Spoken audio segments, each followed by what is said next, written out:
मुस्कान university से लौट रही थी। शाम का वक्त था। आसमान में ढलती धूप किसी बुझते दिए की तरफ टिमटिमा रही थी। जैसे ही वह बस से उतरी, उसने देखा कि घर की तरफ से पायल तेज कदमों से बाहर निकल रही थी। उसके चेहरे पर हवाइयां उड़ रही थी। आंखों में डर और घबराहट साफ झलक रही थी। मुस्कान कुछ पल के लिए ठिठक गई। पायल दीदी इस वक्त यहाँ और इतनी परेशान क्यों लग रही हैं? उसके मन में सवालों की झड़ी लग गई। घर पर इस वक्त पापा भी नहीं थे, सिर्फ नेहा दीदी थी। उसका दिल अनजाने डर से तेज धड़कने लगा। जब तक वह अपने दरवाजे तक पहुंची, तब तक पायल अपनी गाड़ी में बैठकर अगले मोड़ पर गायब हो चुकी थी। मुस्कान की निगाहें उसकी गाड़ी के पीछे गुम होती रही। एक सिहरन उसके पूरे जिस्म में दौड़ गई। वह तेजी से घर की ओर बढ़ी, लेकिन जैसे ही उसने दरवाजा खोला, उसकी आंखें फटी रह गई। नेहा दीदी फर्श पर गिरी हुई थी। चेहरा पीला पड़ चुका था। एक हाथ पेट पर था और दूसरा टेबल के कोनों को थामे हुए वह उठने की कोशिश कर रही थी। दीदी! मुस्कान चीखते हुए उनकी तरफ भागी। दीदी, क्या हुआ आपको? क्या आप ठीक तो है ना? नेहा दर्द से तड़प रही थी। आवाज टूटी टूटी सी थी। मुस्कान, एम्बुलेंस को कॉल करो, बहुत दर्द हो रहा है। मुस्कान, मैं मर जाऊंगी। मुस्कान के हाथ कांपने लगे। दीदी नहीं, आपको कुछ नहीं होगा, मैं हूं ना, मैं जीजू को फोन करती हूँ। नेहा ने सिर हिलाया। नहीं मुस्कान, राजवीर शहर में नहीं है, उन्हें फोन करने से कोई फायदा नहीं। तुम बस एम्बुलेंस बुलाओ। मेरा बच्चा, मुस्कान मेरा बच्चा। ये कहते कहते उनकी आंखें बंद होने लगी। दीदी दीदी, आंखें खोलिए, मुस्कान चिल्लाती रही। उसने तुरंत एम्बुलेंस को कॉल किया और रोते हुए उनका सर अपनी गोद में रख लिया। कुछ ही देर में एम्बुलेंस की आवाज गूंज उठी। मुस्कान ने किसी तरह उन्हें स्ट्रेचर पर चढ़ाया और अस्पताल तक साथ गई। इमरजेंसी में डॉक्टरों ने तुरंत नेहा को अंदर ले लिया। मुस्कान दरवाजे के बाहर खड़ी थी। आंखों से आंसू रुक नहीं रहे थे। थोड़ी ही देर में उसके पापा भी ऑफिस से भागते चले आए। नेहा की सास इंदुजी और देवर सुनील भी वहां पहुंच चुके थे। पूरे अस्पताल में तनाव छा गया था। सबको मालूम था कि ये मामला किसी आम परिवार का नहीं है, क्योंकि राजीव आहूजा इस शहर का बड़ा बिजनेसमैन टाइकून था। नेहा वही थी जो आहूजा खानदान को वारिस देने वाली थी। अब हालात नाजुक थी। माँ और बच्चा दोनों की जान खतरे में थी। मुस्कान के कांपते होठों से सिर्फ एक ही बात निकल पा रही थी, भगवान मेरी दीदी और उनके बच्चे को बचा लीजिए। मुस्कान, ये सब कैसे हुआ? इतनी बड़ी लापरवाही नेहा कैसे कर सकती है? उसे तो पता था ना कि उसकी कोख में हमारे खानदान का अंश पल रहा है, फिर भी इतनी बड़ी लापरवाही कैसे हो गई? इंदु जी की आवाज में दर्द, गुस्सा और हैरानी तीनों एक साथ झलक रहे थे। मुस्कान के होठ थरथरा उठे। उसकी आंखों से आंसू झरझर बह रहे थे। मुझे नहीं पता आंटी, सच में नहीं पता। उसकी आवाज फटी हुई थी। मैं यूनिवर्सिटी से आई तो दीदी जमीन पर दर्द से तड़प रही थी। मैं कुछ नहीं जानती कि उनके साथ क्या हुआ था। मैं तो बस उन्हें संभालने की कोशिश कर रही थी। उसने रोते हुए अपने चेहरे को दोनों हथेलियों में छुपा लिया। इंदु जी वहीं माथा पकड़कर पास की कुर्सी में बैठ गई। उनकी आंखों से आंसू नहीं, पर एक गहरी थकान टपक रही थी। चारों ओर खामोशी पसरी थी। बस अस्पताल के गलियारे में लोगों की हल्की आवाजें और मॉनिटर की बीप सुनाई दे रही थी। 3 घंटे तक सब लोग बाहर बेचैनी से बैठे रहे, हर मिनट उम्मीद और डर के बीच झूलते हुए। और फिर आखिरकार डॉक्टर बाहर आए। उनके चेहरे पर थकान और आंखों में बोझिलपन था। डॉक्टर ने धीमी आवाज में कहा, हमने बहुत कोशिश की, माँ को तो बचा लिया गया, लेकिन बच्चा अब नहीं रहा। ये शब्द जैसे किसी ने दीवार पर हथौड़ा मार दिया हो। मुस्कान की आंखों से आंसू बह निकले। इंदु जी ने सिर झुका लिया और नेहा के पिता संजय जी के होठों से एक दर्द भरी आह निकली। 5 महीने की प्रेगनेंसी थी वो बच्चा, जिसकी हलचल नेहा हर रोज महसूस करने लगी थी, जिसका हर पल वो सपना देखती थी, जिसके लिए पूरे घर में तैयारियां हो रही थी। अब वो नन्हा वजूद हमेशा के लिए ठंडा पड़ चुका था। उसी वक्त तेज कदमों की आवाज गूंजी। अस्पताल के गेट से राजीव अंदर दाखिल हुआ। चेहरा पसीने से भीगा हुआ, आंखों में डर और बेचैनी थी। डॉक्टर, नेहा कहाँ है और मेरा बच्चा कैसा है? वह एक ही सांस में सब बोल गया, लेकिन डॉक्टर के होठों से निकले हुए शब्दों ने उसकी पूरी दुनिया उजाड़ दी। आपकी पत्नी अब सुरक्षित है, लेकिन बच्चा नहीं बच पाया।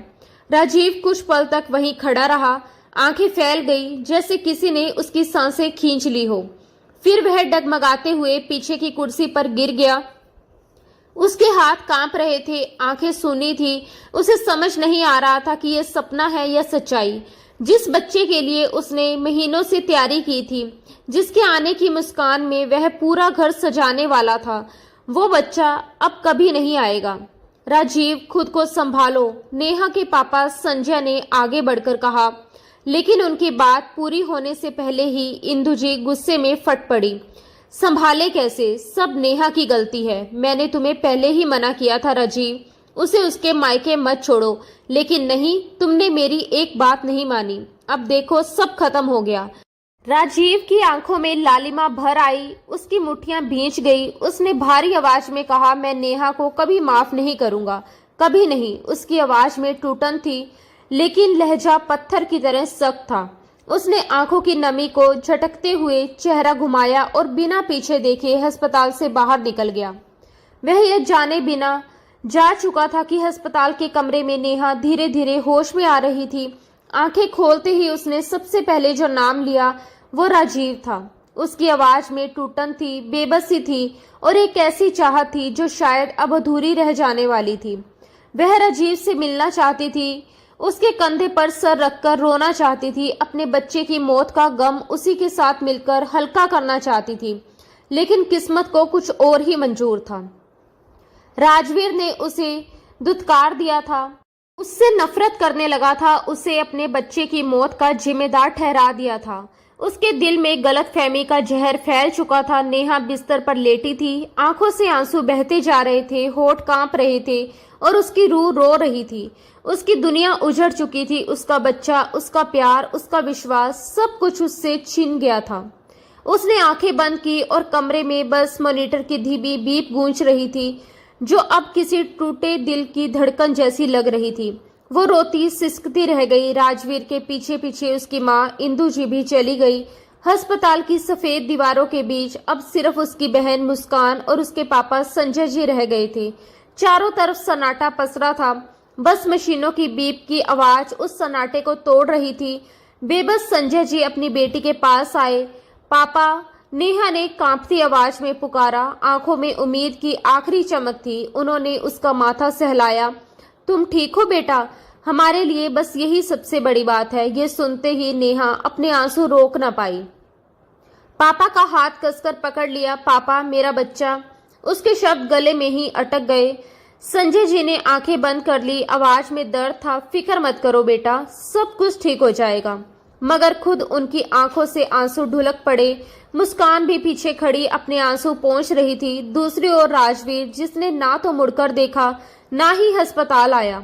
संजय जी बेटी को डिस्चार्ज करवाकर घर ले आए, मगर नेहा के मन में अब भी एक ही सवाल था, राजवीर कहाँ है? हर दिन, हर रात, हर सांस में वो उसी का नाम दोहराती रही। दरवाजे की ओर उसकी निगाहें जमी रहती। वो आएगा, मेरे आंसू पहुंचेगा, लेकिन वो कभी नहीं आया। थक हार कर नेहा ने खुद उसे फोन किया, मगर उसने फोन तक नहीं उठाया। और जब वो खुद उसके घर पहुंची तो उसने मिलने से भी इनकार कर दिया। इतना ही नहीं, उसकी माँ इंदु जी ने तो उसे घर से धक्के देकर बाहर निकाल दिया। तुम हमारे पोते की कातिल हो। ये सुनकर नेहा के दिल में जैसे 1000 तीर एक साथ चुभ गए। वो दरवाजे पर ही खड़ी रह गई, आंखों में दर्द, होठ कांपते हुए बोले, जाओ राजवीर, तुम्हें मेरी जरूरत नहीं। अब मुझे भी तुम्हारी कोई जरूरत नहीं। अगर तुम्हें मुझसे मोहब्बत नहीं तो मैं भी ऐसी मोहब्बत पर लानत भेजती हूँ। ये कहते वक्त उसकी आवाज भरा गई थी, मगर चेहरा सख्त था। अंदर से वो पूरी तरह टूट चुकी थी। वो दिल जिसमें कभी सिर्फ राजवीर की मोहब्बत बसती थी, अब बिखरे हुए टुकड़ों में धड़क रहा था। दिन गुजरते गए, मगर उसके दर्द की तीव्रता कम नहीं हुई। वो अपने आंसू भीतर ही भीतर पीती रही, मुस्कुराने की कोशिश करती रही ताकि पापा और मुस्कान का दिल ना टूटे। दोनों ने उसे बार बार समझाया, नेहा टेंशन मत लो, एक दिन राजवीर जरूर लौटेगा। वो बस गलतफहमी में है। लेकिन नेहा की आंखें हर बार खामोश रहती। वो उन वादों, उन कस्मों, उन सपनों को याद करती जो राजवीर ने उसके साथ बुने थे। 6 महीने बीत चुके थे मगर उस बेदर्द सनम ने एक बार भी पलटकर नहीं देखा। उधर राजवीर भी स्कूल में नहीं था, वो भी नेहा को याद करता था मगर इंदु जी की बातों ने उसकी सोच में ऐसी दीवार खड़ी कर दी थी जिसे अब गिराना नामुमकिन था। उन्होंने गलतफहमी के बीज को इतना खाद पानी दिया था कि अब वो एक घना पेड़ बन चुका था जिसकी छांव में प्यार के लिए कोई जगह नहीं बची थी। और अब जब उन्हें मौका मिला उन्होंने ठान लिया कि वो अपने बेटे की शादी अपनी सहेली की बेटी और राजवीर की बचपन की दोस्त पायल से ही करवाएगी। उस दिन दफ्तर का माहौल गंभीर था। राजवीर अपनी मीटिंग में डूबा हुआ था। जब दरवाजे पर खट की हल्की सी आवाज हुई उसने सिर उठाया और सामने का नजारा देखकर उसकी सांसें थम गई। कमरे में मौजूद सबकी निगाहें दरवाजे की ओर टिक गई और वहां खड़ी थी नेहा। 6 महीने बाद उसे यूं सामने देखकर राजवीर के लब खुद ब खुद रुक गए। काली फ्रॉक में सोगवार हुस्न, रोई हुई आंखें, फीकी मुस्कान, उसके चेहरे पर दर्द और गरिमा दोनों का अजीब संगम था। राजवीर ने उसे ऊपर से नीचे तक देखा और एक पल के लिए जैसे सारी दुनिया थम गई, हवा भी रुक गई। बस उन दोनों के बीच एक अधूरा प्यार, एक अधूरा रिश्ता और बहुत सारी खामोशियां बाकी थी। मुझे आपसे बात करनी है, वो रहस्य लहजे में बोली, आवाज धीमी मगर ठोस थी। Excuse me, meeting is over, Rajveer ने ठंडे अंदाज में कहा और वहां मौजूद सभी मेंबर्स को बाहर जाने का इशारा किया। कुछ ही पलों में कमरा खाली हो गया। अब वहां बस 2 लोग थे, एक वो जो टूटी थी और दूसरा जो टूटने से बचने की कोशिश कर रहा था। राजवीर ने मेंबर्स के जाते ही अपनी सख्त निगाहें नेहा पर डाली, जबकि नेहा कुछ सेकंड उसे देखती रही, फिर धीरे धीरे उसके करीब आई। आप दूसरी शादी कर रहे हैं? उसने हिम्मत जुटाकर कहा। आवाज कांप रही थी मगर जुबान पर दृढ़ता थी। 6 महीने बाद ये पूछने आई हो? राजवीर अपनी जगह से उठते हुए ठंडे स्वर में बोला। आप मेरी बात का जवाब दें मिस्टर राजवीर आहूजा, नेहा ने तेज आवाज में कहा। उसकी आंखों में दर्द और गुस्सा दोनों थे। उसके जिस्म से उठती वही उसकी पसंदीदा खुशबू हवा में फैल गई थी। 6 महीने बाद भी वो खुशबू राजवीर के दिल की धड़कनों को अस्त व्यस्त कर रही थी। वो सामने खड़ी थी, वही लड़की जिसे उसने कभी अपनी रूह की हद तक चाहा था। मेरा जवाब जानकर क्या करोगी? उसने उसकी आंखों में गहराई से झांकते हुए कहा। जो पूछा है उसका सीधा जवाब दीजिए, नेहा ने थरथराते लहजे में कहा। अगर मैं कहूँ हाँ कर रहा हूँ दूसरी शादी, राजवीर की ठंडी आवाज ने कमरे की हवा जमा दी। उसके शब्द सुनकर नेहा के होठ सूख गए, दिल की धड़कन जैसे थम गई। आप मुझे सजा दे रहे हैं? वो धीमी सांस लेते हुए बोली। सजा? सजा तो हम दोनों के लिए है और शायद अब सारी जिंदगी ये सजा हमें झेलनी पड़ेगी। राजवीर की आवाज में अब थकावट थी। मैं आपकी बीवी हूँ राजवीर, आप मेरे साथ ऐसा नहीं कर सकते, ये बेवफाई है। उसके आंसू अब उसकी पलकों से ढुलक चुके थे। बीवी हो इसलिए यहाँ खड़ी हो और सवाल करने की हिम्मत है, वरना तुम्हारी जगह कोई और होता तो अब तक। राजवीर की बात अधूरी रह गई। उसने चेहरा फेर लिया और बस इतना कहा, घर जाओ। नेहा वहीं जड़ सी खड़ी रह गई। उसे यकीन नहीं हुआ यही वो आदमी था जो उसे दीवानों की तरह चाहता था, जिसकी हर सुबह उसकी मुस्कान से शुरू होती थी और हर रात उसकी बाहों में खत्म। और आज वही शख्स उसे देखना तक नहीं चाहता। इन 6 महीनों में वो कितना बदल गया था। उसकी आंखों में अब मोहब्बत की जगह सिर्फ ठंडापन था। एक गलती, बस एक गलती ने उसकी पूरी जिंदगी उजाड़ दी थी। आंखों से बहते आंसुओं ने उसकी आखिरी उम्मीद भी तोड़ दी। मैं नहीं जाऊंगी, उसने सख्ती से कहा। आपने 6 महीने से मुझसे राब्ता खत्म कर रखा है, ना मिलते हैं ना बात करते हैं। क्या सारा कसूर मेरा ही था? क्या सजा सिर्फ मुझे ही मिलेगी? अब उसकी आवाज दर्द से कांप रही थी मगर उसमें साहस भी था। राजवीर ने उसकी ओर देखा, आंखों में गुस्सा और टूटन दोनों थे। हाँ, तुम ही कसूरवार हो, तुम्हारी वजह से सब कुछ हुआ, तुम्हारी वजह से मेरा बच्चा। वो यकायक रुक गया, शब्द गले में अटक गए। नेहा ने उसके चेहरे पर गुस्से की तीव्र लकीरें देखी, अपने आंसू पोंछे और कड़क आवाज में बोली, तो अब आप इस बात की सजा मुझे देंगे। ठीक है, कर दीजिए दूसरी शादी, मगर दूसरी शादी से पहले आपको मुझे छोड़ना होगा। राजवीर का चेहरा सख्त हो गया। अपनी जुबान संभालो नेहा, अगर दोबारा ऐसी बात मुंह से निकाली तो जान ले लूंगा तुम्हारी। उसने गुस्से में नेहा का बाजू पकड़कर झंझोरा। एक पल को दोनों की आंखें आपस में टकराई, जैसे आग और पानी का संग्राम हो। आप खुद किसी और को अपनी जिंदगी में शामिल कर ले और चाहते हैं मैं आपके नाम पर अपने बाप के घर बैठी रहूं? ऐसा कभी नहीं होगा मिस्टर राजवीर आहूजा।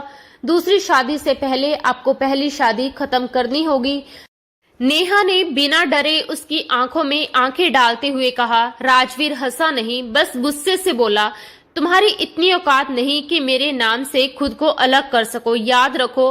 वह उसके बेहद करीब आया। चेहरे से कुछ इंच की दूरी पर उसके गर्म सांसें नेहा के चेहरे से टकराई। लगता है तुम भूल गई हो राजवीर आहूजा को, उसने धीमे मगर डरावने लहजे में कहा। मैं कुछ नहीं भूली, लेकिन आप सब भूल गए हैं। मेरा गुनाह क्या इतना बड़ा था कि इतनी सख्त सजा दे रहे हैं? और अगर सजा देनी है तो फिर दोनों को मिलेगी। नेहा ने गुस्से में अपना हाथ छुड़ाते हुए दरवाजे की ओर कदम बढ़ाए। राजवीर ने गुस्से में अपने बालों में हाथ फेरा और उसके पीछे लपका।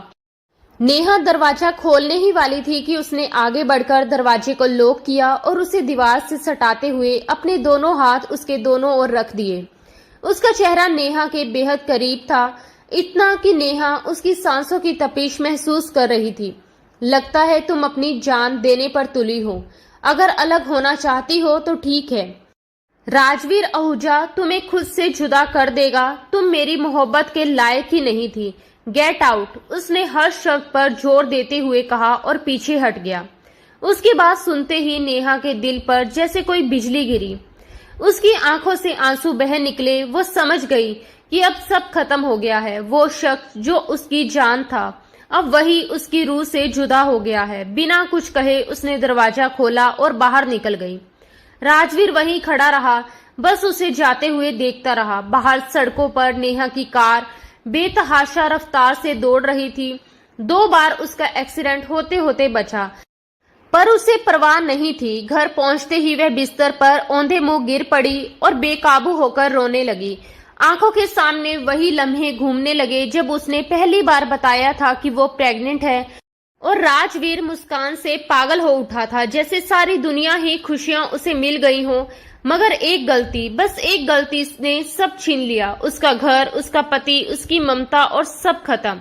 उधर घर पर इंदु जी सुनील से कह रही थी कि सुनील, मैंने कितनी बार कहा है मोनिका को साथ लेकर आया करो, अब देखो कितना वक्त गुजर गया। इंदु जी ने ये सब नाराज लहजे में कहा, जबकि सुनील फोन में व्यस्त था। वो बोला भी नहीं, बस नजरें घुमाई। उसने मन ही मन सोचा, मैं उसकी जिम्मेदारी क्यों लूं? मोनिका इंदु जी की खास सहेली की बेटी थी, जो हाल ही में अपनी यूनिवर्सिटी बदलकर इंदु जी के घर के पास वाली यूनिवर्सिटी में पढ़ने आई थी। उसके माता पिता अपनी बड़ी बेटी के पास गए हुए थे, जिसकी डिलीवरी में कुछ दिक्कतें थी, इसलिए मोनिका को उन्होंने इंदु जी के पास छोड़ दिया था। वो लड़की थोड़ी जिद्दी थी और अपने हिसाब से जीती थी। हेलो आंटी, मोनिका की आवाज सुनकर इंदु जी ने मुड़कर देखा। अच्छा हुआ बेटा तुम आ गई, मैं बस खाना खाने लगी थी, तुम भी फ्रेश होकर आ जाओ। इंदु जी मुस्कुराते हुए बोली और किचन की तरफ चली गई। मोनिका ने सुनील को देखा। कितने अफसोस की बात है, मैं वहां तुम्हारा इंतजार करती रही और तुम आराम से घर आ गए। तुम्हें जरा सा भी एहसास नहीं कि मैं कैसे घर पहुंची? मोनिका ने दुख और गुस्से से भरे स्वर में कहा। सुनील ने बिना किसी भावना के उसकी तरफ देखा और बोला, मैं तुम्हारा एहसास क्यों करूं? कोई ठेका नहीं लिया मैंने तुम्हें लाने ले जाने का, अपने आने जाने का खुद इंतजाम करो, उसने भौहें चढ़ाते हुए कहा। फिर मोबाइल पॉकेट में डाला और अपनी जगह से उठकर कमरे की ओर बढ़ गया। मोनिका को उसकी बात पर गहरा अफसोस और झुंझलाहट हुई। वह उसके पीछे आई और तेज लहजे में बोली, जरूरी नहीं जिनका ठेका लिया जाए सिर्फ उनकी मदद की जाए, कभी कभी इंसानियत के नाते भी इंसान किसी की मदद कर देता है। बात करते करते वह अनजाने में उसके कमरे तक चली गई थी। सुनील पलटा, उसकी आंखों में सख्ती उतर आई। वह समझ गया कि मोनिका किस बात पर तंज कस रही है। तुम होती कौन हो मुझे ये सब कहने वाली? अपने काम से काम रखो और आउट ऑफ माई रूम, उसने बेहद रूखे अंदाज में कहा। मोनिका ने चारों तरफ नजर घुमाई तो सचमुच उसे एहसास हुआ कि वह गुस्से में बहस करते करते उसके कमरे तक आ पहुंची थी। शर्मिंदगी से उसका चेहरा लाल पड़ गया। उसने एक नजर सुनील पर डाली, होंठ भींचे और बिना कुछ कहे बाहर निकल आई। पीछे से सुनील ने गुस्से में दरवाजा जोर से बंद कर दिया। शाम को मुस्कान यूनिवर्सिटी से लौटकर सीधा अपनी बहन नेहा के कमरे में गई, जहां नेहा मुंह लपेटकर आंसू बहा रही थी। नेहा दीदी, क्या हुआ? आप ठीक तो है ना? मुस्कान ने परेशान होकर बहन के माथे पर हाथ रखते हुए पूछा। मुस्कान ने उसे उठाते ही गले से जकड़ लिया और दोनों फूट फूट कर रोने लगी। मुस्कान ने द्रवित होकर पूछा, प्लीज दीदी मुझे बताओ ना, क्या हुआ? तुम इस तरह क्यों रो रही हो? नेहा ने गले से उसे दूर करते हुए धीमे स्वर में कहा। वो दूसरी शादी कर रहे हैं। मुस्कान ने गहरी सांस भरी और वह अपनी दीदी को चुप करते हुए वह कमरे से बाहर चली गई। अगले दिन जब मुस्कान अपनी यूनिवर्सिटी गई तो उसे वहां पर सुनील मिला। वह भी मुस्कान की यूनिवर्सिटी में ही पढ़ता था। राजवीर की शादी की बात को लेकर मुस्कान सुनील से बहस करने लगी। मुस्कान ने गुस्से में सुनील को कहा, राजवीर पायल से दूसरी शादी करने जा रहा था। हद होती है बेशर्मी की। तुम्हें शर्म संकोच नाम की कोई चीज पता है? सुनील दांत पीसकर उसे घूरता रहा। अपनी जुबान संभालो। सुनील भड़क उठा और आगे बढ़ा, लेकिन उसके दोस्तों ने उसे रोक लिया। लेकिन मुस्कान रुकने को तैयार नहीं थी। क्या कर लोगे तुम? अपने भाई की करतूत को रोक पाओगे क्या? वह अपनी पत्नी होते हुए दूसरी शादी करने जा रहा है। उसकी चीख ने सारी हदें लांघ दी। अक्सर अपनी आदतों की वजह से परेशानी झेलने वाली मुस्कान फिर भी अपनी गलतियों से सीखती नहीं थी। खबरदार, अगर मेरे भाई के बारे में एक शब्द भी गलत कहा तो मुंह तोड़ दूंगा तुम्हारा। सुनील गुस्से में बेकाबू होते हुए बोला। उसकी आंखों में आग थी और हाथ गुस्से में मुक्का बने कांप रहा था। लेकिन मुस्कान बिल्कुल नहीं डरी। उसने तड़पते हुए कहा, लानत है तुम पर। एक गलत फैसले का साथ देते तुम्हें शर्म आनी चाहिए। सुनील पलटकर बोला, यू नो, पहले मुझे भी लगता था कि भाई का फैसला गलत है, लेकिन अब मुझे लगता है कि उनका फैसला 100% सही है। सुनील की दहाड़ इतनी तेज थी कि मुस्कान एक पल को सहम गई। उसकी आंखों में पानी उतर आया। मुस्कान, चलो यहाँ से। उसकी एक दोस्त ने उसे बाजू से पकड़ा और वहां से हटाना चाहा। तभी पीछे से एक आवाज आई, सुनील प्लीज, छुट्टी हो गई है तो आओ घर चलते हैं। अचानक एक लड़की ने आते ही सुनील की कलाई थाम ली। उसके चेहरे पर हल्की मुस्कान थी। मुस्कान की निगाहें तुरंत उस हाथ पर पड़ी जो सुनील की कलाई पर था, और सुनील जो गुस्से में मुस्कान को घूर रहा था, उसे एहसास तक नहीं हुआ कि मोनिका उसकी कलाई पर अपना हाथ रखे खड़ी है। मुस्कान ने उसे एक आखिरी बार सख्त निगाहों से देखा, झटके से अपना हाथ झटका और वहां से चली गई। उसके जाते ही बाकी सभी स्टूडेंट भी चुपचाप वहां से हट गए। क्या हुआ सुनील, कुछ मिस कर दिया मैंने? मोनिका ने शरारती मुस्कान के साथ आंखें चमकाते हुए पूछा। उसी पल सुनील की नजर अपने कलाई पर पड़ी तो उसने झटके से मोनिका का हाथ हटाया। दूर रहकर बात किया करो मुझसे, उसने ठंडे और सख्त लहजे में चेतावनी दी और बिना कुछ कहे गुस्से में वहां से निकल गया। मुस्कान, मेरी बात तो सुनो, कहाँ जा रही हो? उसकी दोस्त मोना ने मुश्किल से उसे रोका। वो भी अपने भाई जैसा है, बेवफा है वो। इतनी जल्दी तो मौसम भी नहीं बदलते जितनी जल्दी ये दोनों भाई बदल गए हैं। मुस्कान ने टूटे हुए लहजे में कहा, यार वो बेवफा नहीं है, बस थोड़ा वक्त दो, सब ठीक हो जाएगा। मोना ने उसे समझाया। वक्त? भाड़ में गया वक्त। मुस्कान ने गहरी सांस लेते हुए कहा, देखा नहीं तुमने किस तरह उस लड़की ने उसका हाथ थामा था उसकी कलाई पर? वो गुस्से में बोली जा रही थी। उसे एहसास तक नहीं था कि उसके पीछे सुनील खड़ा है। मुस्कान, रिलैक्स, मोना ने कहना चाहा, लेकिन मुस्कान अब सुनने की हालत में नहीं थी। नहीं, बिल्कुल नहीं, वो बेवफा इंसान का भाई है और खुद भी वैसा ही निकला। देखा ना तुमने, उससे ज्यादा उम्मीद भी क्या की जा सकती है?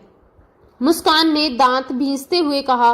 उसी पल सुनील ने झटके से उसकी कलाई पकड़ी और बिना कुछ बोले उसे अपने साथ घसीट लिया। सुनील, छोड़ो मुझे। मुस्कान ने हड़बड़ाकर उसकी तरफ देखा, लेकिन सुनील उसकी एक ना सुनते हुए उसे यूनिवर्सिटी के सुनसान कोने की ओर ले गया।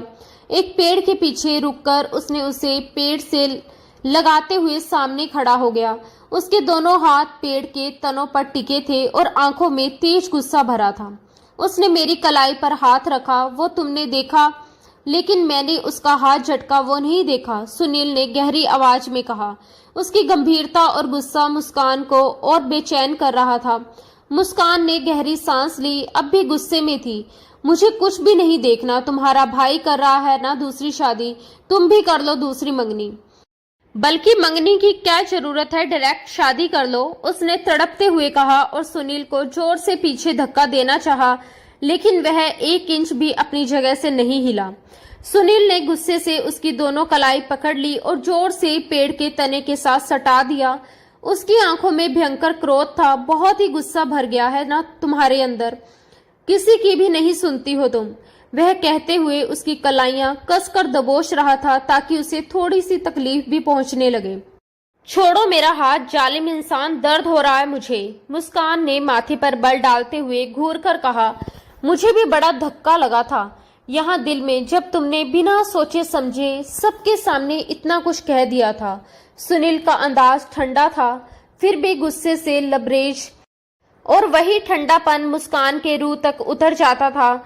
जब सुनील गुस्से में था तो मुस्कान को उससे डर नहीं लगता था, पर जैसे ही उसके शब्दों में वही ठंडापन घुलता, मुस्कान के हाथ पांव सुन्न भी हो जाते थे। सुनील, अब की बार उसकी आवाज धीमी थी। नहीं, ऐसे नहीं, पहले वाले अंदाज में ही बात करो, वही सूट करता है। सुनील ने उसे झटकते से अपने सीने से लगाया तो मुस्कान की जान पर बन आई। धड़कनों का तालमेल, दोनों के जज्बात में तूफान मचा गया। लोगों की निगाह में एक मंगेतर है, लेकिन हकीकत में हमारा संबंध कितना गहरा है ये हमसे बेहतर कोई नहीं जान सकता। अपनी नाक को उसके नरम नाजुक गाल पर रगड़ता वह पल भर में उसके गाल लाल कर गया था और उसी स्पर्श के साथ मुस्कान के पूरे जिस्म में जैसे करंट सा दौड़ गया था। उनके बीच की नजदीकियों में एक अनकहा एहसास फिर से जाग उठा। वह दोनों दुनिया की नजरों से छिपकर शादी कर चुके थे, लेकिन मुस्कान की इज्जत की खातिर सुनील ने अपनी माँ इंदु जी को किसी तरह मुस्कान के लिए मना लिया था। अब सबके सामने वे मंगेतर के रूप में ही जाने जाते थे। जानबूझकर उन्होंने अपनी शादी की सच्चाई छुपाई थी, कहीं इंदु जी नाराज ना हो जाएं, ये सोचकर, और आज तक किसी को इसका जरा सा भी अंदाजा नहीं होने दिया। सुनील हमेशा ऐसे ही उसे चुप करवा देता था, वरना मुस्कान द ग्रेट को चुप करवाना नामुमकिन था।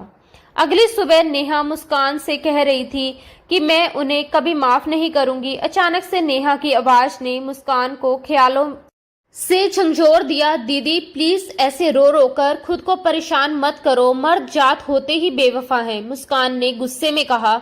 नेहा ने तुरंत जवाब दिया, नहीं मुस्कान, अगर ऐसा होता तो माँ के जाने के बाद हमारे पापा भी तो दूसरी शादी कर सकते थे ना, पर उन्होंने तो आज तक वफा निभाई है, माँ के जाने के बाद भी कभी बेवफाई नहीं की। नेहा की बात पर मुस्कान चुप हो गई।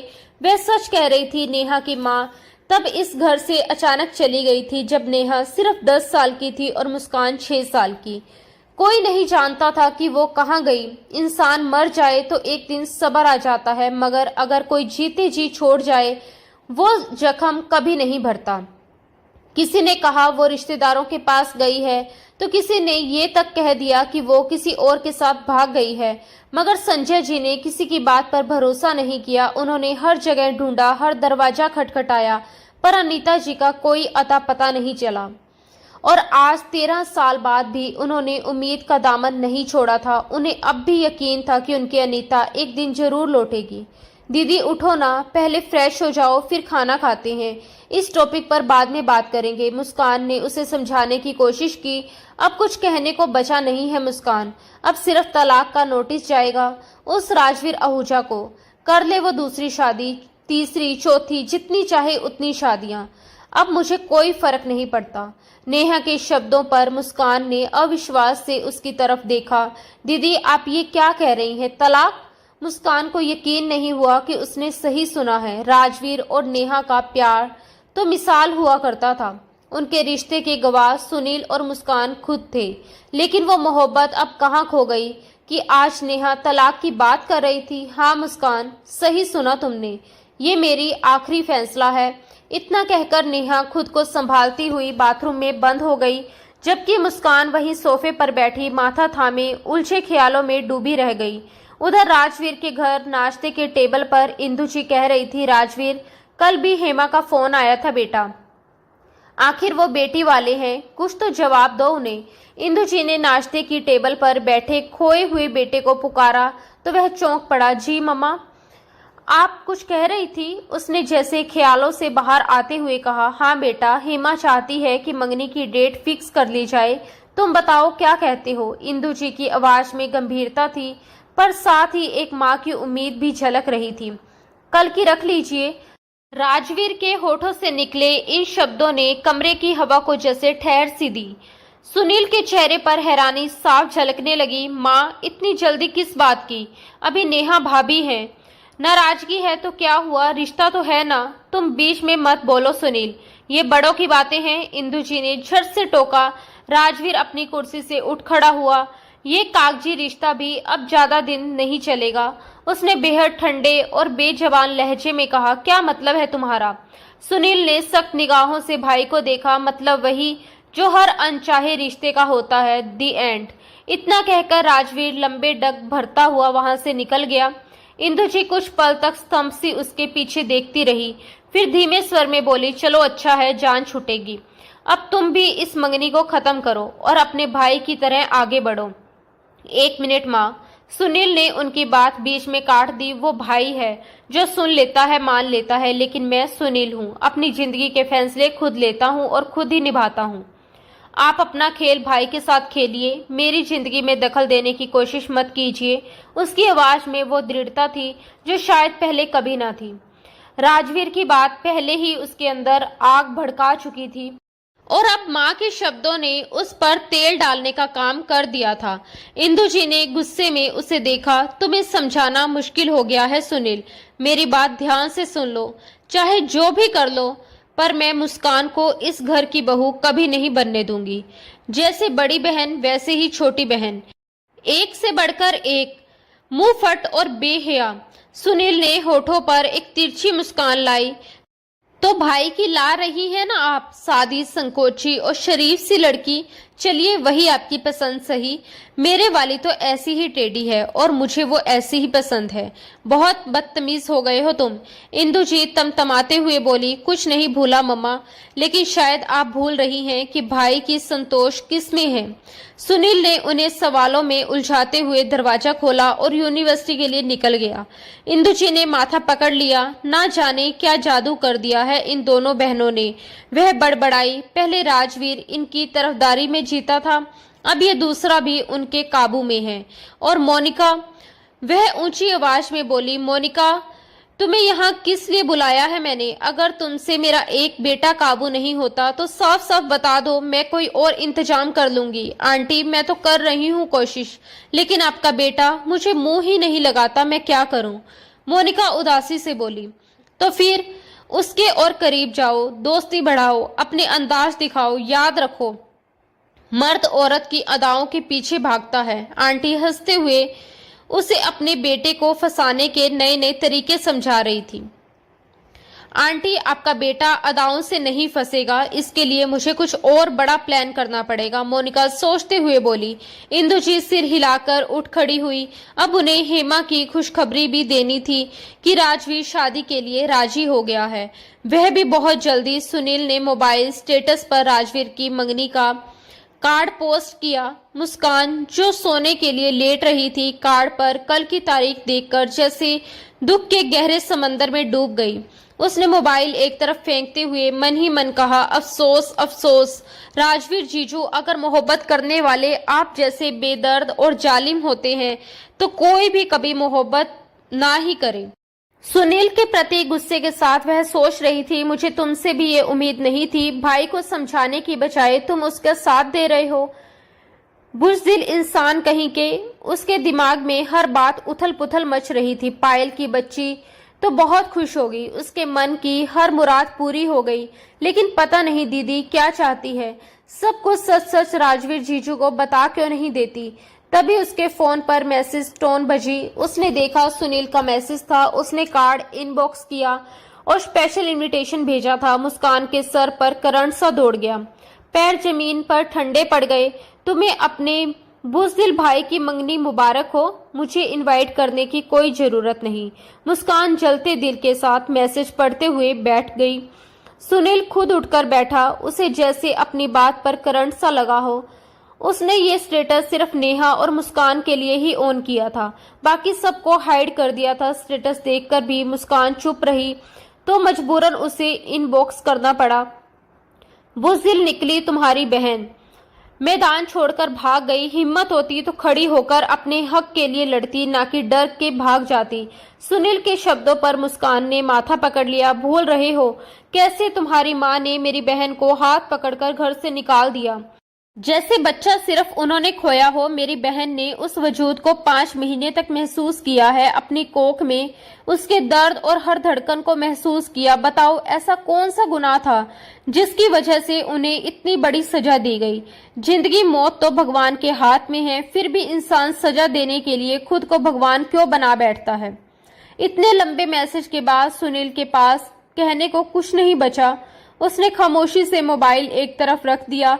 वह क्या कहता, वह खुद इस मंगनी के खिलाफ था, पर राजवीर जैसे जुनूनी और जिद्दी इंसान को कौन समझा सकता था। केवल एक ही इंसान थी जिसकी बात वह मानता था, और वह थी खुद नेहा। लेकिन इससे भी आज राजवीर ने मुंह मोड़ लिया था। अगले दिन रात को मंगनी की पार्टी अपने चरम पर थी। रात के 10 बज रहे थे और आहूजा हाउस में रौनक अपने पूरे जोर पर थी। पायल अपनी माँ के साथ वहां आई थी। ये भी राजवीर की ख्वाहिश थी कि मंगनी की रस्म आहूजा हाउस में ही हो, और आज पायल की दिल की ख्वाहिश पूरी हो रही थी। वह राजवीर की बात को कैसे टालती। पायल पिंक गाउन में इस वक्त बेहद खूबसूरत लग रही थी। सभी मेहमान आ चुके थे, बस राजवीर का इंतजार था, जो अब तक अपने कमरे से बाहर नहीं निकला था। इंदु जी बुरी तरह परेशान होकर बोली, सुनील जाओ देखो राजवीर कहाँ रह गया। अचानक नेहा अपनी बहन मुस्कान के साथ गाड़ी में बैठकर आहूजा हाउस के बाहर पहुंच जाती है। आप एक बार फिर सोच ले दीदी, हम पापा को बताकर भी नहीं आए हैं। अगर उन्हें पता चला तो उन्हें बुरा लगेगा। अभी आप अंदर जाने की जिद कर रही हैं, आप वह सब देख भी नहीं पाएंगी। मुस्कान को अपनी बहन की तकलीफें सीने पर महसूस हो रही थी। यही तो देखना है मुस्कान, वह किस तरह मेरे सामने किसी और का हाथ थामेगा, फिर उसे रिंग पहनाएगा। नेहा की आवाज में ठहराव था। वैसे भी यह वही रिंग है जो राजवीर ने मुझे मेरी एंगेजमेंट पर दी थी। ये रिंग मैं पायल को गिफ्ट कर दूंगी ताकि वह इसे पहनकर अपनी जिंदगी की नई शुरुआत कर सके। जब मैं उसके मंगनी में आई हूँ तो खाली हाथ आना बुरा लगता है ना। वह बेताबी में कुछ इस तरह बोल रही थी मानो पागलपन और ठोस इरादे दोनों एक साथ समा गए हों। मुस्कान को अपनी बहन की हालत देखकर दिल भारी हो गया।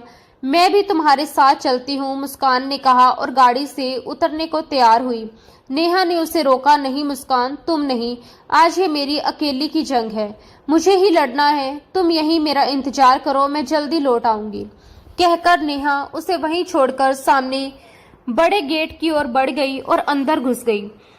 ये वही घर था जहां 1 साल पहले वह दुल्हन बनकर आई थी, और आज उसकी जगह लेने कोई और आ गई थी।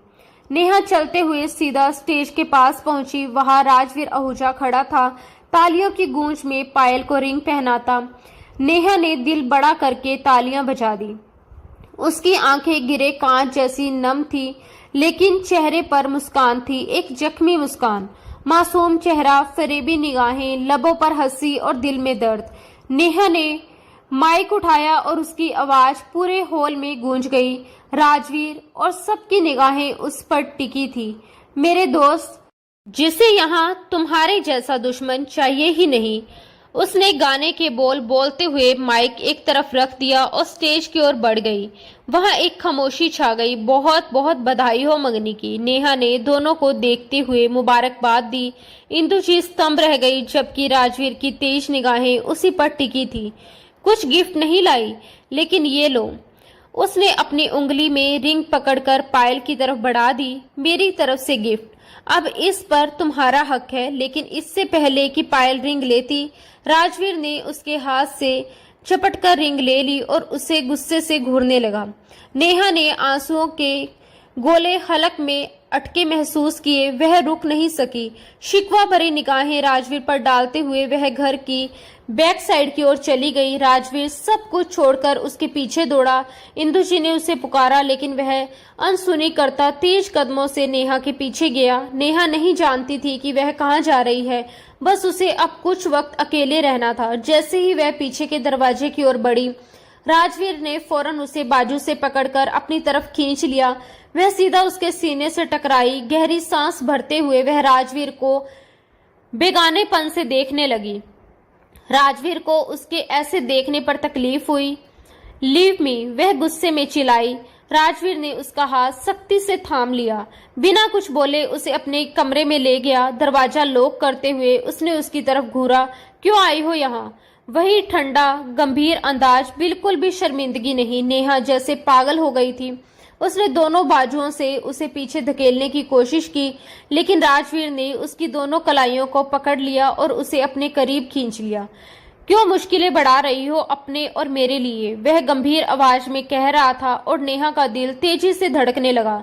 मुझे जाना है यहाँ से, दूर हटो, वह चिल्लाई लेकिन खुद को उसकी पकड़ से छुड़ा नहीं सकी। यही कारण था कि वह यहाँ आई थी। उसे राजवीर से दूर जाना था। राजवीर ने अपने कमरे में उसे अपने वजूद में महसूस किया और आज भी शिद्दत से उसे चाहता था। उसके बिना उसका खुद का वजूद अधूरा लगता था। और अचानक राजवीर ने आगे बढ़कर अपने होठों से उसके होठों पर कब्जा जमाया। नेहा एकदम पत्थर जैसी हो गई। 6 महीने बाद ये स्पर्श उसे महसूस हुआ। इतने लंबे समय तक राजवीर ने उसे छुआ तक नहीं था। नेहा पैनिक होने लगी। वह बेकाबू हो रही थी लेकिन राजवीर की पकड़ और भी सख्त होती जा रही थी। उसने उसे बिस्तर पर गिरा दिया। उसकी कलाइयों को तकियों पर रखकर उसका चेहरा निहारने लगा। नेहा रोते हुए उसे देख रही थी। क्या हुआ? इतना पैनिक क्यों हो रही हो? पहली बार तो नहीं छू रहा, राजवीर ने कहा और अपनी हक जताते हुए अपनी सांसें उसके साथ घोलने लगा।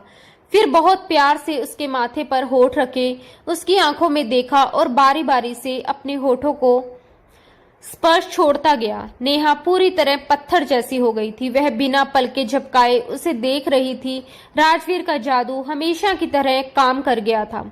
आज भी उसने नेहा को अपने जादू में पकड़ लिया था और नेहा चाहकर भी उसके जादू से बाहर नहीं निकल पा रही थी। राजवीर ने दोबारा नेहा के नरम रसीले होठों पर और भी प्यार से अपने होठों का रसपान किया। पहले नेहा अपनी मोहब्बत का जवाब मोहब्बत से देती थी लेकिन आज वह बस बेहरकत ही पड़ी रही। वह उसका साथ नहीं दे रही थी लेकिन रोक भी नहीं रही थी। राजवीर ने उसका ये अंदाज देखा तो गुस्से में हल्का सा ऊपर हो गया और अपनी शर्ट निकालकर दूर फेंक दी। उसके इरादों को देखकर नेहा की जान निकल रही थी। पूरे जिस्म में जैसे करंट दौड़ गया। नेहा इस छुवन को कितनी बार झेल चुकी थी। एक बार राजवीर अपनी जुनूनियत से उसे बेबस कर देता और आज तो उसके चेहरे का रंग भी बदल गया था। नेहा ने चेतावनी दी, खबरदार, जो तुमने अपनी हद पार करने की कोशिश की। लेकिन अब राजवीर होश में कहाँ था। पूरे 6 महीने के बाद उसकी महबूब बीवी उसकी बाहों में थी तो खुद पर काबू कैसे पाता। उसका सारा गुस्सा और सारी नफरत पल भर में गायब हो गई। उसे याद बस ये था कि नेहा का नरम नाजुक वजूद उसकी बाहों में है। अगले ही पल उसने अपने नरम दहकते होठ नेहा की गर्दन के नीचे ब्यूटी बॉन पर रख दिए और धीरे धीरे नीचे की ओर बढ़ाया। इससे पहले कि वह पूरी तरह उसकी खूबसूरती में मदहोश हो जाता, उसने एकदम उसके बालों में उंगलियां डालकर उन्हें सख्ती से पकड़ लिया। मुझे घर जाना है राजवीर। इस बार उसकी आंखों में नमी थी। राजवीर ने अपनी खुमार भरी नजरों से उसे देखा और बेड पर खींचकर अपने सीने पर गिरा लिया। तुमने मुझे बहुत हल्के में लिया नेहा आहूजा। इतने करीब आकर कौन पत्थर दिल इंसान होगा जो जाने देगा। 6 महीने का हिसाब लेने के लिए उसने नेहा को बेड पर लिटाकर अपने और उसके बीच के सारे पर्दे गिरा दिए। उसे अपनी बाहों में मचलने पर मजबूर कर दिया। मैं इस सब के लिए आपको कभी माफ नहीं करूंगी। नेहा अपने चेहरे को उसके सीने में छुपा गई। आप बहुत बुरे हैं, बहुत बुरे। राजवीर ने लाइट ऑफ करते हुए उसके दोनों कलाइयों को अपनी पकड़ में लिया। मेरी पत्नी हो, मैं तुम पर हक रखता हूँ, माफी मांगूंगा भी नहीं। उसने अपनी बात कहकर उसे मदहोश कर दिया। नेहा के दिल की धड़कनें तेजी से बढ़ने लगी। उसकी हर हरकत नेहा की जान पर बन रही थी। 6 महीने के बाद उसकी जान उसे मिली थी और वह अपनी जान को अपने शरीर में पूरी तरह समा लेना चाहता था। काफी देर हो चुकी थी और नेहा अभी तक वापस नहीं आई थी।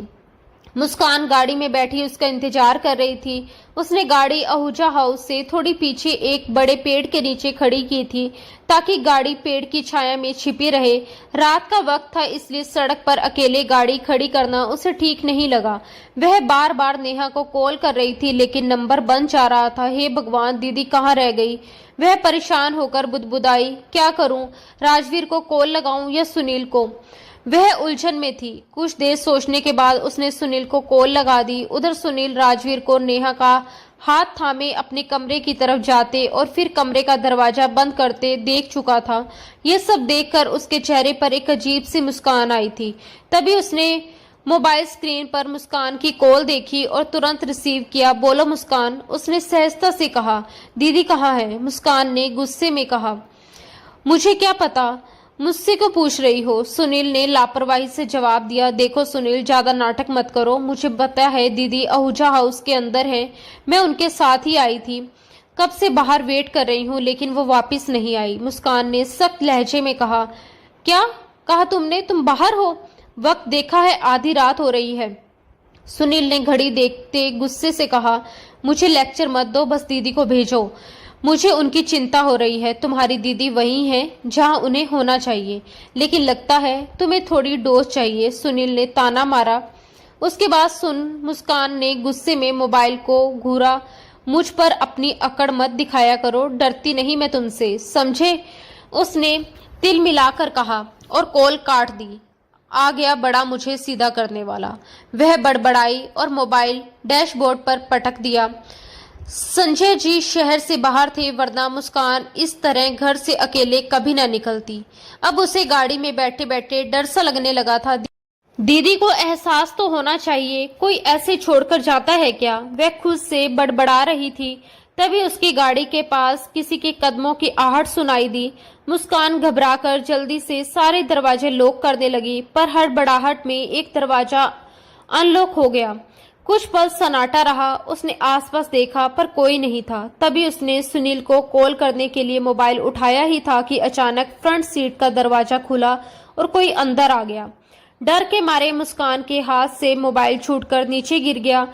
वह चीखते हुए दरवाजे से जा लगी। जब उसने देखा कि वो सुनील था तो एक पल के लिए उसके होश उड़ गए। सुनील के चेहरे पर वही शरारती मुस्कान थी। क्या हुआ डार्लिंग, इतना डर गई? मैं तो तुम्हें बहादुर समझता था, पर तुम तो डरपोक निकली, सुनील ने मुस्कुराते हुए कहा। मुस्कान दरवाजे से चिपकी बैठी थी, कुछ बोल नहीं पा रही थी। मुस्कान, आर यू ओके? उसने उसके चेहरे की घबराहट देखकर नरमी से पूछा, पर वह खामोश रही। ये एक्सप्रेस ट्रेन आज चुप क्यों है? सुनील ने मजाक में कहा और हाथ बढ़ाकर उसके गाल को छूने की कोशिश की, पर मुस्कान ने झटके से उसका हाथ हटा दिया। बेवकूफ, ऐसे कौन करता है? उसने डर और गुस्से के मिले जुले भाव से कहा। सुनील ने उसकी यह हरकत नजरअंदाज की और मुस्कुराते हुए उसके पीछे हाथ डालकर उसे अपनी गोद में खींच लिया। अचानक हुए इस स्पर्श में मुस्कान ने घबराकर उसकी कॉलर पकड़ ली। सुनील ने उसके चारों ओर बाहें कस ली और उसे अपनी गोद में बिठा लिया। अब वह पूरी तरह उसके काबू में थी, ना हिल पा रही थी, ना कुछ कह पा रही थी। बस उसके चेहरे पर गुस्सा और डर दोनों साफ झलक रहे थे। क्या हुआ? इतना गुस्सा क्यों आ रहा है मेरी जान को? सुनील अपनी गर्म सांसें मुस्कान के चेहरे पर छोड़ रहा था और मुस्कान का दिल एकदम तेज दौड़ने लगा। गुस्सा तो कहीं सो गया था, उसकी जगह सुनील की कुर्बत ने ले ली थी। छोड़ो मुझे, वह कसमसाई और सुनील ने अचानक उसकी नाजुक कमर पर जोर से चुटकी काट दी, इतनी तेज कि दर्द से उसका चेहरा लाल हो गया। सुनील उसके बदलते भावों को गौर से देख रहा था। ये वही मुस्कान थी जो बदला लेकर छोड़ती नहीं थी, और अब उसने उसके कॉलर को पकड़कर अपने होठ उसकी गर्दन की तरफ टिकाए। अपनी गर्म सांसें वहीं छोड़ दी। मुस्कान ने आंखें बंद कर उस पल को महसूस किया। शायद सोच रही थी कि अब वह अपने नरम होठों से उसकी गर्दन छुएगी, लेकिन अनजाने में उसने अपनी ताकत दिखाते हुए सुनील की गर्दन पर दांत मार दिए। एक झटका सुनील को लगा, पर वह भी इसे उसकी मस्ती भरी मोहर समझ बैठा और दर्द को मीठा महसूस किया। मुस्कान पीछे हटते हुए हंसी। सुनील ने उसके बालों में हाथ डाले और होठों से उसे चूम लिया। आज पहली बार वह उसे इतनी नजदीकी से बेबस कर रहा था। छोटी छोटी शरारतें तो अक्सर करते थे, पर अब हद पार करने की हिम्मत भी होने लगी थी। मुस्कान चिल्लाकर खुद को छुड़ाने की कोशिश कर रही थी, पर सुनील ने कमर कसकर पकड़ रखा था। वो हिल भी नहीं पा रही थी। उसकी कुरकुराती सांसों को चुराकर वह हल्का पीछे हटा और मुस्कान के खून से रंगे होठों पर आधा मुस्कान सा फेंका, मानो कह रहा हो तुम मुझसे जीत नहीं सकती, बहुत बुरे हो तुम। मुस्कान ने अपनी हथेली से होठ पोंछे। तुम मेरा स्पर्श मिटा नहीं सकते, बस करो सुनील, मैं अब तुम्हारी जान ले लूंगी अगर तुमने आगे कुछ भी किया तो। पर सुनील ने गले में बाहें डालकर उसकी बातों का आनंद लिया और कहा, ठीक है, तरीका मैं बताऊंगा। वह प्यार से उसकी नाक से अपनी नाक रगड़ते हुए बोला, आई हेट यू। मुस्कान गुस्से में थी, पर उसी बेबसी पर उससे आंसू आ रहे थे। क्यों रो रही हो? सुनील ने उसकी आंखों में बहते आंसू देखे। मैं दीदी के पास जाना चाहती हूँ, पता नहीं वो कहाँ है और मुझे यही सब रुला रहा है। उसकी बात ने सुनील का दिल चीर दिया। उसकी आंखों का रंग बदल गया। अब चेहरे पर मोहब्बत नहीं, सर्दी और बेइंतहा दर्द था। उसने चुप्पी भंग कर मुस्कान को सख्ती से सीट पर धकेल दिया। गहरी सांस लेकर गाड़ी से उतर गया। मुस्कान घबराकर उसके पीछे निकली। सुनील रुको, वह चिल्लाई, पर वह रुकने को तैयार नहीं था। मुस्कान उसके सामने खड़ी होकर समझा रही थी। उसने उसका मतलब गलत लिया। तुम्हें मेरा स्पर्श बुरा लगता है, मेरा करीब आना बुरा लगता है, मेरी मोहब्बत को तुम गाली दे रही हो और कह रही हो मैंने गलत मतलब निकाला। उसने आंखों में भरकर चिल्लाया और दोनों के बीच अब लफ्जों की जंग ही बाकी थी। मुस्कान की आंखें आंसुओं से भीग चुकी थी। उसके सीने में दर्द का सैलाब उमड़ रहा था। उसने कुछ सोचने या समझने का वक्त ही नहीं लिया, बस अचानक ही आगे बढ़ी और सुनील के होठों पर अपने होठ रख दिए। एक पल के लिए वक्त जैसे थम गया। हवा भी रुक गई थी और चारों तरफ एक गहरा सन्नाटा छा गया था। उस एक पल में उसकी सारी बातें, सारे शिकवे, सारी उलझने जैसे उसी चुंबन में समा गई थी। अगले ही पल वह झटके से पीछे हटी, खुद से नजरें चुराती हुई, पर सुनील ने उसे फिर खींचकर अपने सीने से लगा लिया। उसकी पकड़ में इतना दर्द था, मगर इतना ही अपनापन भी। सुनील की आंखों में अब गुस्सा नहीं, एक अजीब सी नरमी थी। मुझे तुम्हारा छूना बुरा नहीं लगता सुनील, मुस्कान ने कांपती आवाज में कहा। ना ही तुम्हारे करीब आना, बल्कि तुम्हारी बाहों में मुझे वो सुकून मिलता है जो मैं किसी को बता नहीं सकती। उसकी आवाज में झलकते प्यार ने सुनील को पल भर के लिए खामोश कर दिया। फिर वह मुस्कुराया, मगर उस मुस्कान में दर्द था। तो फिर बिना वजह मुझसे दूर क्यों हुई? मेरी वजह से तुम्हारी डिग्री लटक गई और तुम बार बार उसी यूनिवर्सिटी के चक्कर काटती रही। मैंने कहा भी था कि आओ मेरे पास, मगर तुमने मना कर दिया। अब खुद सोचो, अगर तुम हमेशा के लिए मेरे पास आ जाओ तो सब झंझट खत्म हो जाए। उसने उसकी ठोड़ी उठाते हुए कहा, मैं तुम्हें सबसे छुपा लूंगा, हमेशा के लिए अपने पास रखूंगा। मुस्कान ने उसका चेहरा देखा, उसकी आंखों की गहराई में डूबती जा रही थी। फिर मासूमियत से बोली, सुनील, दीदी और राजवीर जीजू के बीच सब कुछ ठीक हो जाएगा ना? सुनील ने होठों पर हल्की मुस्कान सजाते हुए जवाब दिया, हो जाएगा, आज के बाद सब कुछ ठीक हो जाएगा। उसके लहजे में कुछ रहस्यमय था, जिससे मुस्कान थोड़ी असहज हुई। क्या मतलब, आज के बाद सब कैसे ठीक हो जाएगा? उसने सवाल किया। सुनील बस मुस्कुराया। उसकी नाक दबाते हुए बोला, ना पूछो तो ज्यादा अच्छा है। क्यों ना पूछूं? मुस्कान जिद पर अड़ गई। अभी नहीं बता सकता, शादी के बाद बताऊंगा, कहकर उसने बात टाल दी। सुबह की पहली किरणों के साथ ही नेहा की आंख खुली। उसके पास राजवीर गहरी नींद में सोया था। रात के सारे पल एक एक करके उसकी आंखों के सामने तैरने लगे। उसकी सांसें भारी हो गई, आंखें भर आई। धीरे से उठकर वह बाथरूम गई। आईने में खुद को देखकर उसकी आंखों में नमी उतर आई। मुझे अभी यहाँ से जाना होगा। राजवीर के उठने से पहले उसकी मंगनी हो चुकी है। अब इस रिश्ते की कोई गुंजाइश नहीं बचती। उसने खुद से बुदबुदाया। दुपट्टा सिर पर ओढ़कर वह धीरे धीरे कमरे से बाहर निकली। राजवीर की नींद टूट चुकी थी। उसने उसे चुपचाप जाते देखा। उसके चेहरे पर कोई शिकन नहीं थी, मगर आंखों में तूफान था। वह सिगरेट का पैकेट उठाते हुए खुद से बुदबुदाया, तुम लाख कोशिश कर लो नेहा, लेकिन मुझसे दूर नहीं जा सकती। तुम हमेशा मेरी रहोगी, मरते दम तक। वह हल्की सी मुस्कान छोड़कर आंखें बंद कर गया। मुस्कान की आंख सुनील की शरारत भरी गुदगुदी से खुली थी। गाड़ी की खिड़की से आती हल्की धूप उसके चेहरे पर पड़ रही थी और हवा में रात की मिठास अब भी बाकी थी।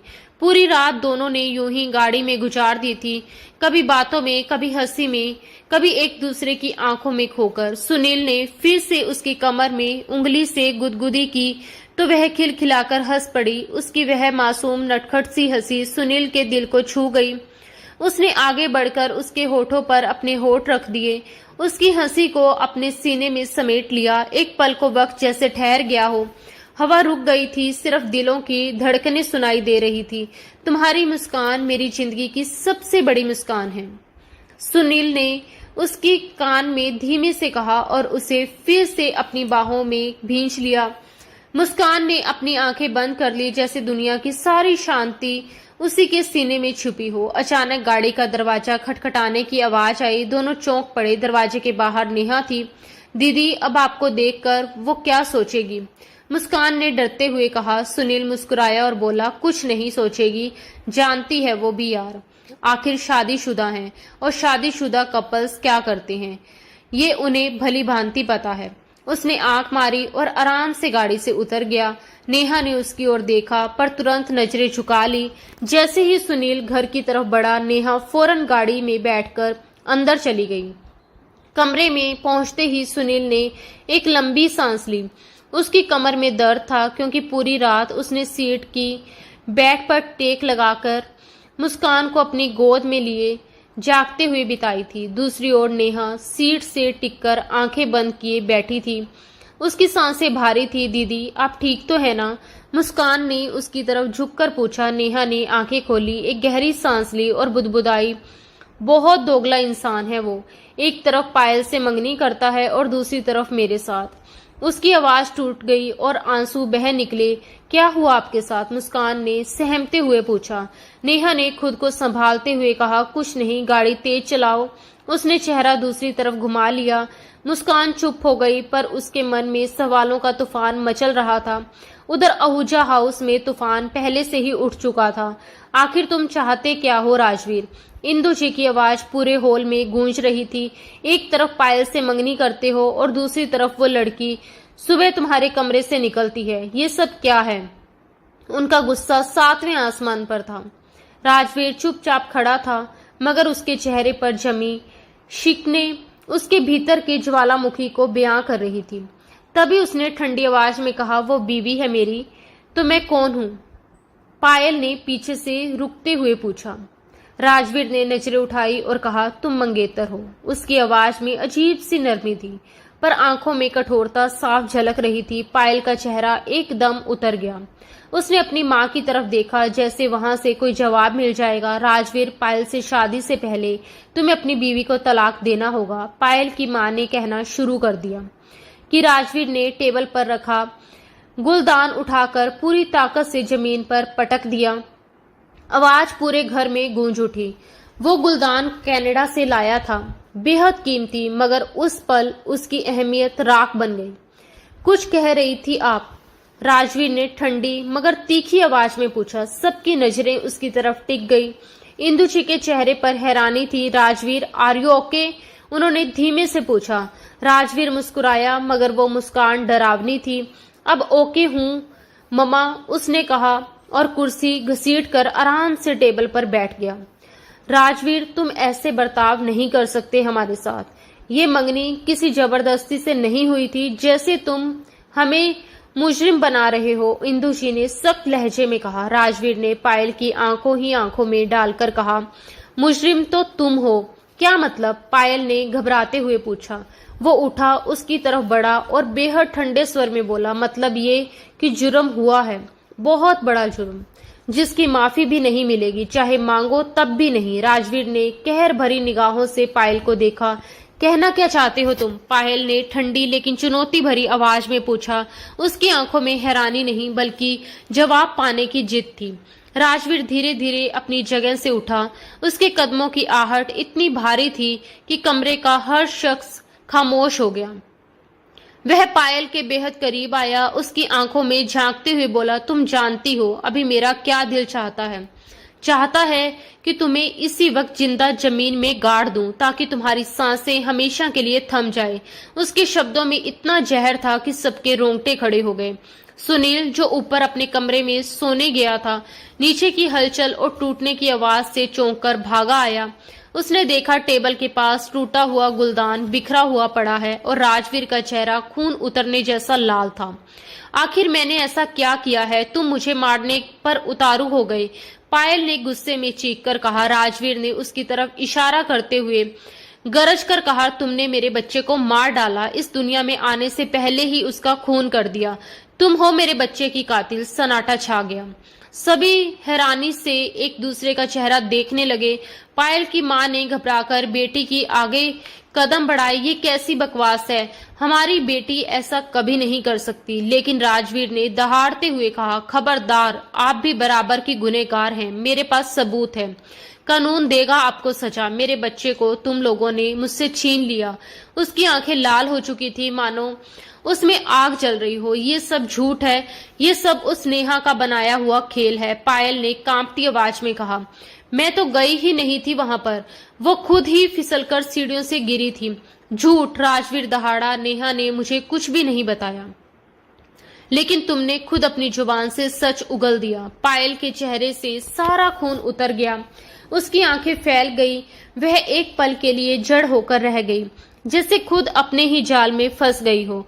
इंदु जी हैरत में खड़ी रह गई। उस दिन नेहा घर पर अकेली थी और अचानक दरवाजे की घंटी बजी थी। उसने दरवाजा खोला, सामने पायल थी। नेहा ने उसे देखते ही चौंक कर कहा, तुम यहाँ क्या काम है तुम्हें मेरे घर में? पायल बिना जवाब दिए अंदर चली आई। क्यों ना आऊं? बहुत शौक है ना तुम्हें राजवीर की जिंदगी में जगह बनाने का। उसका बच्चा भी तुम्हारे पेट में पल रहा है। बहुत चालाक बनती हो। क्या बकवास कर रही हो तुम? निकलो यहाँ से। नेहा ने गुस्से में उसे दरवाजे की ओर धकेलना चाहा, लेकिन पायल ने झटके से खुद को छुड़ाया और तीखी नजरों से उसे देखा। मुझे तुम जैसी औरत के मुंह लगने का कोई शौक नहीं। ये कहकर वह मुड़ी, लेकिन उसके चेहरे पर नफरत की परतें साफ झलक रही थी। नेहा ने गुस्से में सीढ़ियां चढ़ना शुरू किया, सोचते हुए कि जब घर में कोई नहीं है तो पायल खुद ही चली जाएगी। लेकिन वह नहीं जानती थी कि पायल का गुस्सा अब आग बन चुका है। जैसे ही नेहा सीढ़ियों के ऊपर पहुंची, पायल उसके पीछे दौड़ी और अचानक उसके कंधे को पकड़कर जोर से खींचा। नेहा के कुछ समझने से पहले ही उसका संतुलन बिगड़ गया और नेहा सीढ़ियों से लुढ़कती चली गई। नेहा के मुंह से एक लंबी चीख निकल पड़ी। वह दर्द से कराह रही थी और मदद के लिए किसी को पुकार रही थी। वहीं पास पायल बैठी थी, उसके चेहरे पर बेरहमी की ठंडी मुस्कान थी। वह एक एक शब्द ज्यों ही कहती गई, हवा में जैसे जहर घुल गया। दर्द से तड़पती रहो और यही तड़प तड़प कर अपनी जान दे दो। बदकिस्मती से बच गई तो अपना मुंह बंद रखना। अगर एक शब्द भी मेरे खिलाफ बोला तो याद रखना, मैं वो हूँ जो कुछ भी कर सकती हूँ। पायल ने कटुता से आगे कहा, एक दिन राजवीर रात को सोएगा, सुबह उसकी आंख नहीं खुलेगी। यदि विधवा बनना चाहती हो तो बोलो, वरना हमेशा चुप रहना। नेहा अपना दर्द बर्दाश्त करते हुए उस पत्थर दिल लड़की को देख रही थी जो पूरी तरह निर्दयी और बेरहम लग रही थी। उसे अब साफ समझ आ गया था कि जब पायल राजवीर को हासिल नहीं कर पाएगी तो वह किसी भी हद तक जा सकती है, यहाँ तक कि किसी की जान लेने से पीछे नहीं हटेगी। नेहा का दिल कांप उठा था, उसके पूरे शरीर में थरथराहट दौड़ रही थी, लेकिन पायल वहां से निकल चुकी थी। यह सब नेहा ने किसी से साझा नहीं किया था, केवल मुस्कान ही इस राज की जानकारी रखती थी। मुस्कान को भी नेहा ने कसम दी थी कि वह किसी को इस राज की भनक नहीं लगने देगी और सही समय आने पर पायल के खतरनाक इरादों की चेतावनी जरूर देगी। परंतु राजवीर ने नेहा को कभी इतना मौका ही नहीं दिया कि वह कुछ कह सके। बच्चे के चले जाने का दुख दोनों के दिलों में था, लेकिन राजवीर ने नेहा की ओर तक नहीं देखा। नेहा ने ठान लिया कि अब ये राज सिर्फ उसके पास रहेगा कि उसके बच्चे का कातिल कोई और नहीं बल्कि पायल ही है। पर दुर्भाग्यवश ये राज खुल गया। सुबह जब नेहा अपने कमरे से बाहर निकली, थोड़ी ही देर बाद राजवीर भी कमरे से बाहर आया। वह गेस्ट रूम के पास से गुजरते हुए माँ और बेटी की बातचीत सुन गया, जिसमें पायल बिना किसी डर के कह रही थी उसने नेहा और राजवीर के बच्चे को मारकर अपने लिए रास्ता साफ कर लिया है। राजवीर ने वह सारी बातें ध्यान से सुनी और उसे तुरंत समझ आ गया कि पायल कितनी खतरनाक और चालाक है। उसने ये सारी बातें रिकॉर्ड भी कर ली थी ताकि बाद में इसका सबूत उसके पास रहे। राजवीर, मेरी बात सुनो, ये सब झूठ है, गलत है, ऐसा कुछ नहीं है, प्लीज मेरी यकीन करो। पायल की आवाज कांप रही थी। उसकी आंखों में डर और बेबसी दोनों थे। वह अपनी बेगुनाही साबित करने की कोशिश में चीख रही थी, चिल्ला रही थी, पर राजवीर पर जैसे अब किसी बात का असर नहीं रहा था। उसका चेहरा पत्थर सा सख्त और दिल पूरी तरह टूटा हुआ था। उसकी आंखों में सिर्फ धोखे और दर्द की परतें दिखाई दे रही थी। वह पहले ही पुलिस को फोन कर चुका था। कुछ ही देर में पुलिस वहां पहुंची और बिना देर किए पायल और उसकी मां को हिरासत में ले लिया गया। बेटा, कुछ तो ख्याल करो। पायल तुम्हारी बचपन की दोस्त है, उसी के नाते मेरे बारे में थोड़ा सोच लो। पायल की मां ने कांपते हाथों से राजवीर को सामने हाथ जोड़ दिए। उनकी आवाज में विनती थी, डर था और एक मां का दर्द भी। पर राजवीर अब किसी को सुनने की हालत में नहीं था। उसने ठंडी नजरों से उन्हें देखा और धीमे लेकिन दृढ़ स्वर में कहा, अगर मुझे नुकसान पहुंचाने की कोशिश की होती तो शायद माफ कर देता, लेकिन मेरी नेहा और मेरा होने वाले बच्चे को नुकसान पहुंचाया गया और उसके लिए मैं आप लोगों को कभी माफ नहीं कर सकता। इंस्पेक्टर साहब, ले जाइए इन्हें। राजवीर का गला रुंध गया था, पर उसने अपनी कमजोरी किसी को नहीं दिखाई। पुलिस जब पायल और उसकी मां को लेकर चली गई तो उसके भीतर का सारा गुस्सा, दर्द और टूटन जैसे एक साथ बाहर आ गए। वह पास की कुर्सी पर बैठते ही ढह गया। आंखों से आंसू बह निकले। इंदु जी ने पास आकर उसके कंधे पर हाथ रखा, लेकिन राजवीर ने झटक दिया। शायद उसे अभी किसी का सहारा नहीं चाहिए था। तभी सुनील उसके पास आया। उसने अपने भाई को उस हालत में देखा तो तुरंत उसके सामने घुटनों के बल बैठ गया। भाई, जो होना था हो गया। हर काम में भगवान की मर्जी होती है। अब जो बीत गया है उसे बदला नहीं जा सकता। बस अब नेहा को घर ले आओ। ये घर उन्हीं का है। उनके होने से ही ये घर घर लगता है और मुझे पूरा यकीन है वो आने से मना नहीं करेंगी। सुनील ने उसका हाथ थामा और उसे समझाने की कोशिश की। राजवीर ने सुनील की तरफ देखा। उसकी आंखों में दर्द, गलानी और पश्चाताप था। इंदु जी भी बोल उठी, सुनील ठीक कह रहा है राजवीर, बहुत ज्यादती कर दी हमने नेहा के साथ।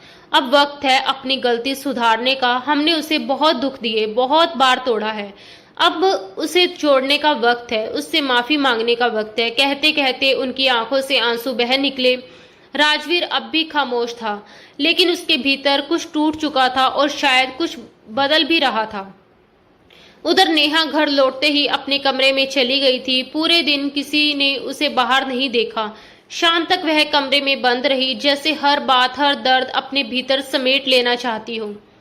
तभी मुस्कान को अपने पापा का फोन आया। वो कुछ ही देर में पहुंचने वाले थे। मुस्कान ने राहत की सांस ली और तुरंत नेहा के कमरे में गई। वहां पहुंचते उसने देखा कि नेहा अपना सामान पैक कर रही थी। ये देखकर मुस्कान हैरान रह गई। दीदी, ये क्या कर रही हैं आप? अचानक ये सब क्यों? उसने हैरान होकर पूछा। नेहा का चेहरा थका हुआ था, आंखें सूजी हुई थी और आवाज बेहद धीमी। वह बिना कुछ बोले बस कपड़े बैग में रखती रही। मुस्कान ने आगे बढ़कर उसका हाथ थाम लिया। अभी ऐसा मत करो प्लीज, जब तक पापा घर नहीं आ जाते मैं आपको कहीं नहीं जाने दूंगी। उसने उसके हाथ से बैग छीन लिया। मुझे मत रोको मुस्कान, मैं यहाँ 1 मिनट भी नहीं रह सकती, मैं अपनी फीलिंग्स नहीं बता सकती, प्लीज मत रोको। नेहा ने मुस्कान के हाथ से अपना बैग छीना और कदम बाहर की ओर बढ़ाए। वह हॉल तक पहुंची ही थी कि सामने से उसके पिता संजय जी के साथ राजवीर अंदर आए। गुस्से से नेहा ने बैग जमीन पर फेंका और मुंह फेर कर खड़ी हो गई। मुझे नहीं लगता कि वह तुम्हारी बात मानेगी राजवीर, संजय जी ने अपनी बेटी को गुस्से में देखकर कहा। आप मुझे एक मौका तो दीजिए, मैं मना लूंगा उसे। राजवीर ने संजय जी को फोन पर सारी बात बता दी थी, इसलिए अब वे दोनों ही घर आए हुए थे। नेहा ने चुपचाप अपने कमरे की तरफ चलना चाहा, पर राजवीर ने पीछे चलते हुए भीतर आकर दरवाजा अंदर से लॉक कर दिया। खबरदार जो मेरे पास भी आए, आज मैं बिल्कुल बर्दाश्त नहीं करूंगी, नेहा ने उंगली दिखाते हुए चेतावनी दी। तुम मुझे अपने पास आने से रात को भी नहीं रोक पाई थी, तो अब भी नहीं रोक पाओगी। राजवीर ने झटके से उसे अपनी ओर खींच लिया। नेहा पैनिक हो गई थी, वह बिल्कुल स्तंभ रह गई।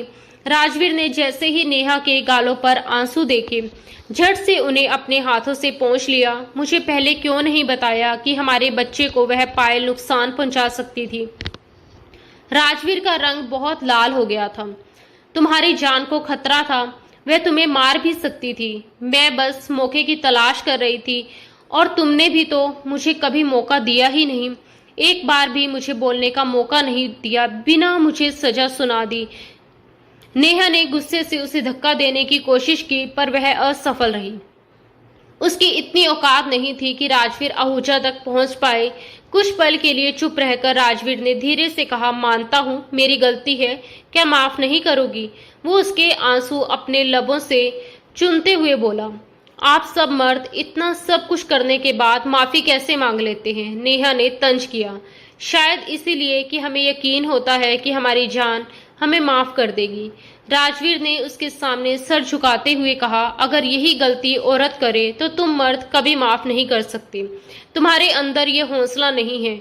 अब नेहा उससे लड़ रही थी। राजवीर ने सर उठाकर नेहा को देखा। रात दी गई।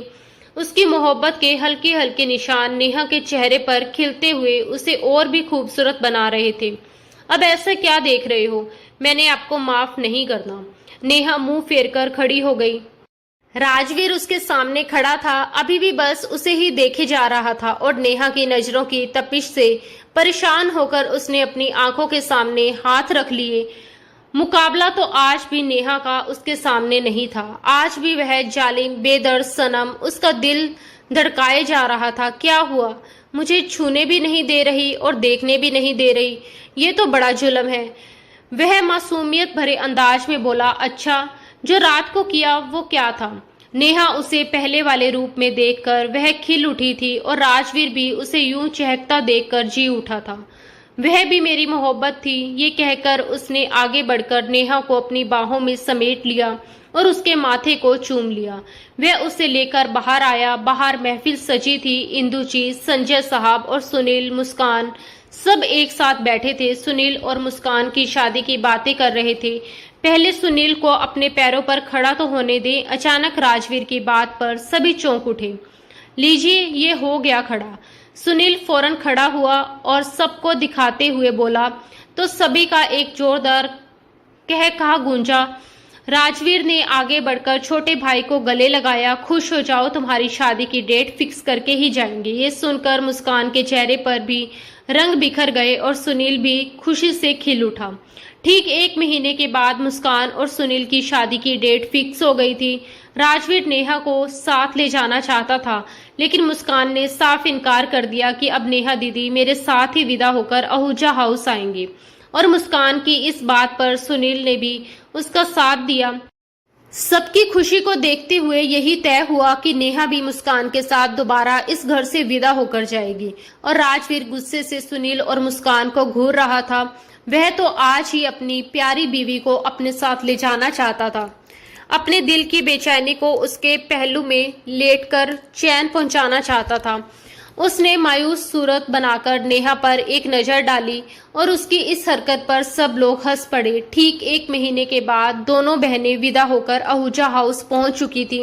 उन्हें उनके कमरे में पहुंचा दिया गया था और दोनों बेटों के बंद दरवाजों को देखते हुए इंदु जी ने खुद से वादा किया कि आगे आने वाली जिंदगी में अपने बेटों के लिए आसानियां पैदा करेंगी। वह कभी उनकी राह में कांटे नहीं बिछाएंगी, क्योंकि उन्होंने देख लिया था कि नेहा के बिना उनका हंसता मुस्कुराता शरारती राजवीर कैसे मुरझा गया था। वह अब दोबारा से उसके चेहरे पर हंसी और मुस्कान छीनना नहीं चाहती थी। वहीं अंदर कमरे में सुनील, मुस्कान, नेहा और राजवीर अपनी अपनी मोहब्बत की नई कहानियां लिख रहे थे। तो दोस्तों, आज की हमारी कहानी आपको कैसी लगी? अपनी राय कमेंट बॉक्स में जरूर बताएं। अगर आपको कहानी पसंद आई हो तो प्लीज इसे लाइक करना ना भूलें। हमारी कहानियों को लाइक और कमेंट करने से मुझे पता चलता है कि आप हमारी कहानियों को कितना पसंद करते हैं। और हाँ, ऐसी और रोमांटिक कहानियों के लिए हमारे चैनल को सब्सक्राइब जरूर करें। मिलते हैं दोस्तों अगली किसी नई और रोमांचक कहानी के साथ। धन्यवाद दोस्तों। राधे राधे।